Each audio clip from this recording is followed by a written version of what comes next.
Hi hello నమస్తే. ఆంధ్రప్రదేశ్లో ఉన్నటువంటి అడ్వకేట్స్ ఒక ఇష్యూ మీద తీవ్రమైనటువంటి నిరుత్సాహం,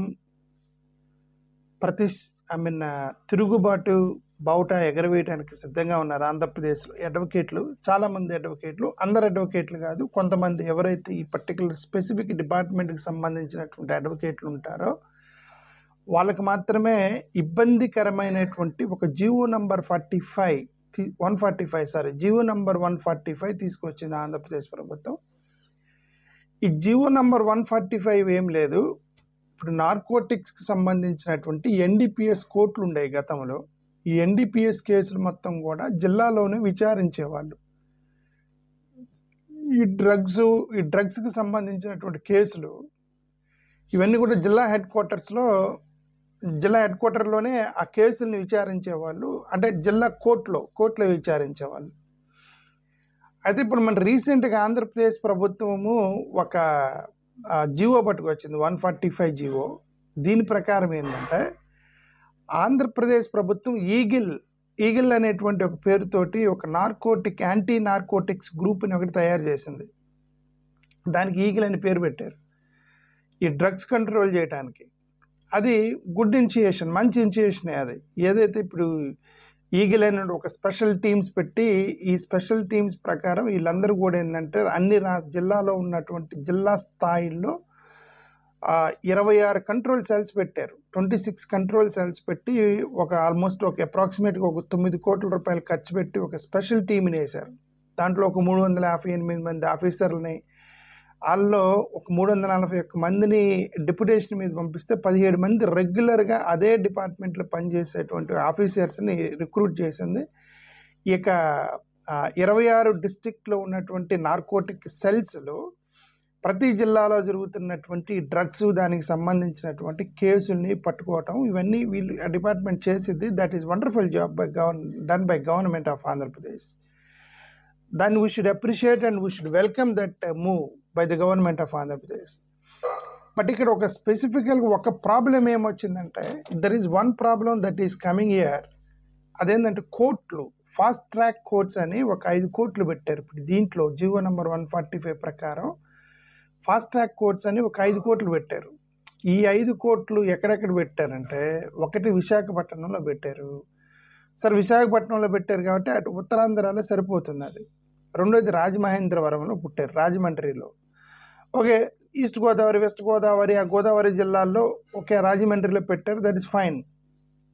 మూడోది విజయవాడ పెట్టారు.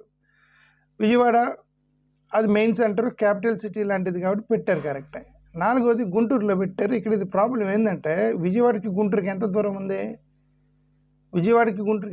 ఉంది? పక్కపక్కనే కదా, 10, 20 కిలోమీటర్లు, 30 కిలోమీటర్ల దూరంలో 2 నార్కోటిక్స్ అండ్ ఫాస్ట్ ట్రాక్ కోర్టులు పెట్టారు. ఓకే, అని మరి వాళ్ళ ఉద్దేశం ఎక్కువగా ఈ డ్రగ్స్ ఇదంతా కూడా గుంటూరు, విజయవాడలో చేస్తున్నారేమని ఉద్దేశమేమో, మనకైతే తెలీదు. పక్కపక్కన 2 కోర్టులు పెట్టారు.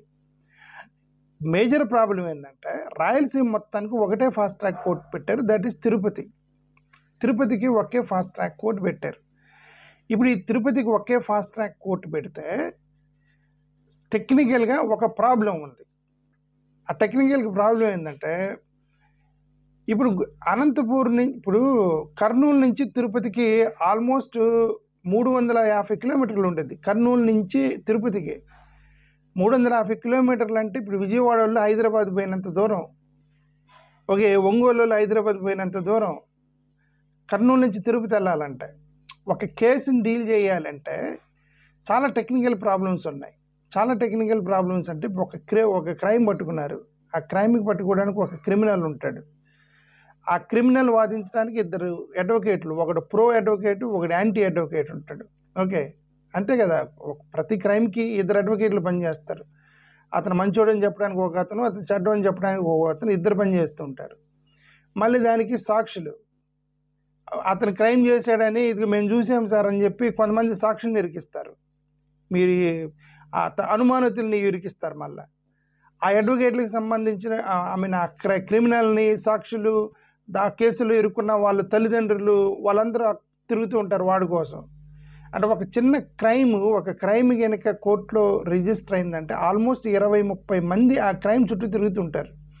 మళ్ళీ పోలీస్ డిపార్ట్మెంట్ దాన్ని హ్యాండిల్ చేస్తున్న పోలీసులు, ఇద్దరు అడ్వకేట్లు, క్రిమినల్కి సంబంధించిన బంధువులు, సాక్షులు, ఇంతమంది ఒక కేసు చుట్టూ తిరుగుతున్నప్పుడు కర్నూలు నుండి తిరుపతి వరకు ఈ నార్కోటిక్ సంబంధించినటువంటి ఎన్డీపీసీ కోర్టుని తిరుపతిలో పెడితే ఈ కర్నూలు నుంచి ఇంతమంది తిరుపతికి ట్రావెల్ చేయాలి.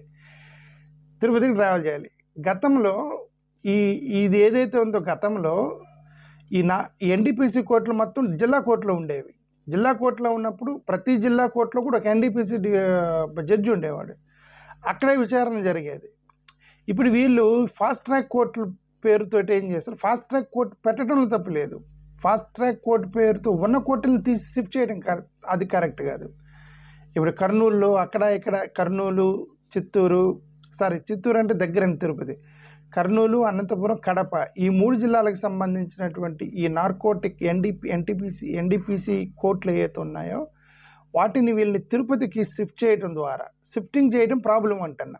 ఫాస్ట్ ట్రాక్ కోర్టు పెట్టండి తిరుపతిలో, బట్ ఈ కోర్టులను ఎందుకు తీసేయాలి? ఇప్పటికీ కర్నూలులో ఎన్హెచ్ఆర్సీని షిఫ్ట్ చేశారు అమరావతికి. కర్నూలులో ఉన్నటువంటి కోర్టు ఏదైతే జగన్మోహన్ రెడ్డి గారు దాన్ని జ్యుడిషియల్ క్యాపిటల్ చేస్తానని చెప్పేసి హైకోర్టులు మొత్తం కూడా అక్కడ పర్మనెంట్ బిల్డింగ్ ప్లాన్ చేస్తే షిఫ్ట్ చేశారు అమరావతికి, రైట్? ఇప్పుడు ఈ కోర్టులు కూడా తీసేస్తే ఇప్పుడు ఎన్డీపీసీ కోర్టు కూడా మీరు తిరుపతికి తరలిస్తే కర్నూలు వాళ్ళకి టెక్నికల్గా ఎంత ప్రాబ్లం వచ్చింది మీరు ఒకసారి గవర్నమెంట్ ఆలోచించాలి. దీనికోసం అని చెప్పి ఇప్పుడు ఇక్కడ అనంతపూర్లో ఇక్కడ న్యాయవాదులు ధర్నా చేస్తారు. వాళ్ళు ఏమన్నారు చూద్దాం, వినండి ఒకసారి వాళ్ళు ఏమన్నారు.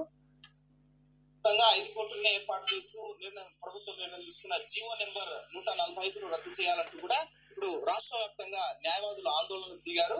ప్రతి జిల్లాలో ఉన్న కోర్టులను ఇప్పుడు దానిని విభజించి కేవలం రాష్ట్ర వ్యాప్తంగా 5 కోట్లను మాత్రమే ఏర్పాటు చేయడం పట్ల న్యాయవాదులందరూ కూడా వ్యతిరేకిస్తున్నారు. ఇప్పుడు మన అనంతపురం జిల్లా కోర్టు ఎదురుగా ఉన్నాము. కోర్టు ఎదురున్న అనంతపురం బార్ అసోసియేషన్ చెందిన న్యాయవాదులందరూ కూడా ఇప్పుడు ధర్నాలో పాల్గొన్నారు. ఎందుకంటే ప్రభుత్వం జారీ చేసిన జీవో నెంబర్ 145ను వెంటనే రద్దు చేయాలని కోరుతూ కూడా వారు డిమాండ్ చేస్తున్నారు. న్యాయవాదులు ఏమంటున్నారు? అదే సార్, ఇప్పుడు అనంతపురం కోర్టు ముందు కూర్చొని ఈ అడ్వకేట్లు మొత్తం ధర్నాలు రిలే దీక్షలు దిగారు. ఇది ఎవరైనా చేస్తారు. అది నిజం చెప్పాలంటే ఇది అనంతపురం వాళ్ళు చేశారు. నిజం చెప్పాలంటే కర్నూలు వాళ్ళు చేయాలి. ఎందుకంటే కర్నూలు నుంచి 350 కిలోమీటర్లు తిరుపతి. కర్నూలు నుంచి ఇక్కడ ఇంతమంది అక్కడికి ట్రావెల్ చేయడం అనేది కరెక్ట్ కాదు. గవర్నమెంట్ దీని మీద పునరాలోచించాలి. ఫాస్ట్ ట్రాక్ కోర్టులు అనేవి అదనంగా పెట్టాలి తప్ప ఉన్న మట్టిని రీప్లేస్మెంట్ చేయకూడదు. ప్రతి జిల్లాలో ఎన్డీపీసీకి సంబంధించిన కేసులు విచారించి ఒక డిపార్ట్మెంట్ పెట్టినప్పుడు జిల్లా కోర్టులో, డిస్ట్రిక్ట్ కోర్టులో వాటిని ఉంచి అదనంగా పెట్టుకోండి. ఎవరన్నా ఫాస్ట్గా దాన్ని మాకు జడ్జిమెంట్ కావాలన్నవాడు పోతాడు, అంత దూరం ట్రావెల్ చేస్తారు ఫాస్ట్గా జడ్జిమెంట్ కావాలనుకున్నవాడు. ఇప్పుడు దీన్ని తీసేసి అటు తిరుపతికి తరలించడం అనేది అదే నేను చెప్పినట్టుగా పోలీసులు, 2 అడ్వకేట్లు, ఒక క్రిమినల్ బంధువులు, సాక్షులు, రైట్, వీళ్ళందరూ సఫర్ అవుతారు ఒక కేసు చుట్టూ. అక్కడ వరకు ట్రావెల్ చేయడం అనేది గవర్నమెంట్ రాయలసీమ మీద చిన్న చూపు చేయడం కరెక్ట్ కాదు. ఆల్రెడీ మీరు ఎన్హెచ్ఆర్సీ తరలించారు, కోర్టును తరలించారు. ఇట్లాంటివి కూడా గుంటూరు, విజయవాడ పక్కన ఉన్న 2 పెట్టే బదులు మీరు రాయలసీమలో 2 పెట్టాలి. ఏంటి మీ ఫాస్ట్ ట్రాక్ కోర్టులు 2 పెట్టాలి కదా. రాయలసీమ మొత్తానికి కలిపి ఒక తిరుపతిలో పెట్టి గుంటూరు, విజయవాడ పక్కన పెట్టుకోవడం దానివల్ల ఉపయోగం ఏంటి? Thank you.